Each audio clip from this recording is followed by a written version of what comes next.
Hi, Zizaran here with another build for the upcoming Scourge League, and this is most likely, especially for hardcore, the strongest starter of them all. Toxic Rain Champion, and this is a collab with Lightee, known for doing insanely well in races like the Gauntlet, has won several, and just an amazing player. So you know that this is an absolutely S++ tier build, and it is also going to be my league starter for this league. This is an insanely tanky, gets multiple millions of DPS, somewhere like 4 to 8 million DPS at the high end once you've really invested in the build. And it makes a really good, strong choice for a league starter because it comes online pretty fast and a lot of the things are easy to farm on solo self-farm. And you could do this as an alternative on Raider as well. Champion will have more than enough damage for all the content. And especially for hardcore, this should be one of the best choices for the new aspirational content. So as normal, we have our step-by-step leveling system where it tells you how it's going to look early. Early on this build, we're going to be leveling with Shattering Steel and everything like that is in the skills. We'll look at that in a second. And then at 33, you're going to be swapping over to Toxic Rain with Ballista totems as well and using Toxic Rain totems. And then we have a step-by-step and ascendancy points are included in that as well. So it should be very easy to figure out when and how to play, and everything is very easy to follow for new players. So we can take a quick look at skills here. So it tells you what to do for early leveling. It's going to be melee and splitting steel. If you were a bow character, either a trickster or raider, it is easy to go Toxic Rain and stuff early, and you do get all the gems you need. But for here, we're going to be swapping at level 33, and you can see all the gems you need to use early here. Level 33, you get Toxic. You're going to use Ballista totems with Toxic Rain, and we're using Malevolence and Vitality at this point. And here are the utilities we have as well: Flame Dash, Despair, Blood Rage, Withering Step, Steel Skin, and they are in order of importance. So obviously, early on in the league, you might have a lot less sockets than ideal. So, Steel Skin, for example, would be the least important. Level 45, you're going to be able to put in Determination, etc. We're going to have more Reservation. This build really pops off. In items, we have multiple gear sets. So early game, very simple, right? Most of the gear is just going to be life and resist. We always try to make sure that the league starters are things that come online very soon. A good thing to look out for in really solid league starters is that they don't necessarily require any unique items to be good. Because you might end up, if you're in solo self-farm, you might never get that. And on Trade League, they might end up being very expensive. So this is really what you want to see for your league starter. More alternatives for going more and more expensive with the build. And early game, for example, you literally just want a +2 bow. And in the mid game, +3 is very easy to make. And then for the end game, it's we're looking at a very spicy hunter bow. These are surprisingly easy to craft. I think there are 6 or 8 exalts to guarantee the bow. I can't remember exactly, but we're going to have notes and stuff about that.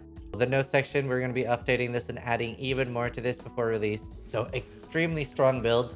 And even if you look at the end game gear, it's fairly reasonable to get. Gives you a nice goal for being able to do a lot of the inspirational content. And part of what makes this build so incredibly strong, we can run Malevolence, Determination, and Grace at the end game. The mana reservation changes were extremely good for people running their own auras. It was obviously bad if you were running 16 or whatever, but for things like this, insanely strong. So it's going to be incredibly tanky.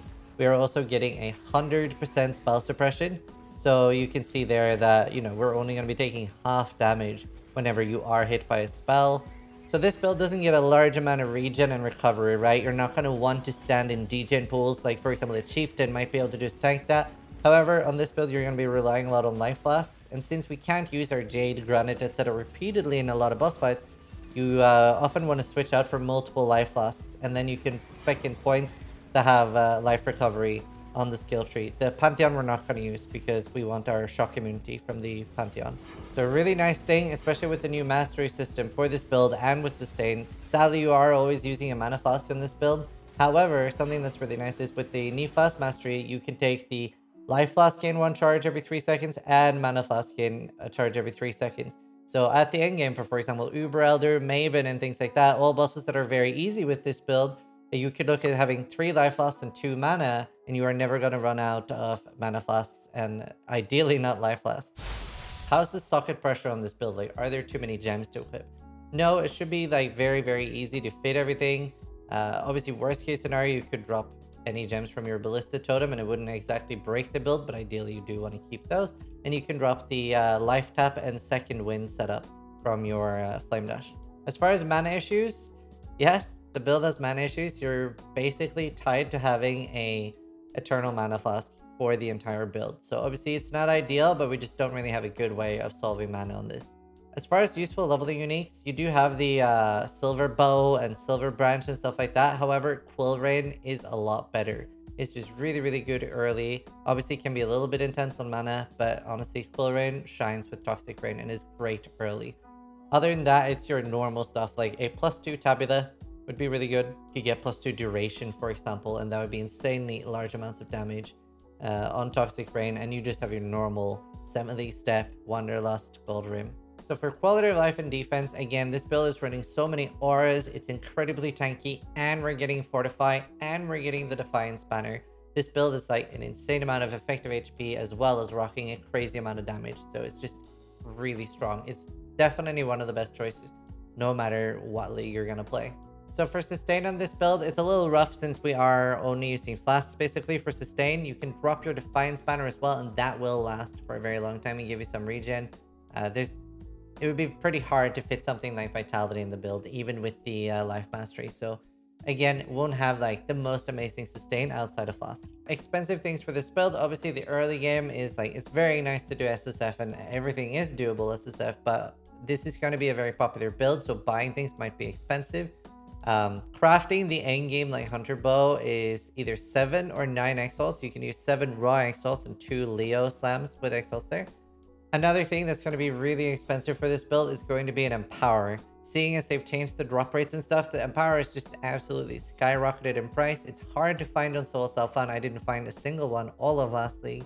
That'll be very expensive, and Viridi's Veil in the endgame might end up being a little bit pricey as well, depending on what league you play. A thing to mention, the AoE, obviously in the past, a lot of people have just been maxing as much AoE as they can for Toxic Rain, and that would be good in the past. Now we're going to be aiming at 39 AoE, and you can get that on like a glove craft, etc. But if you have more than that or less than that, you do see a damage drop off. So try to be a little bit careful with the AoE there. Again, this is an absolute powerhouse of a build. I will be league starting this as well, and so will Lightee. So make sure you check him out, subscribe to his channel, give him a lot of support. Amazing creator, and this is going to be an amazing build.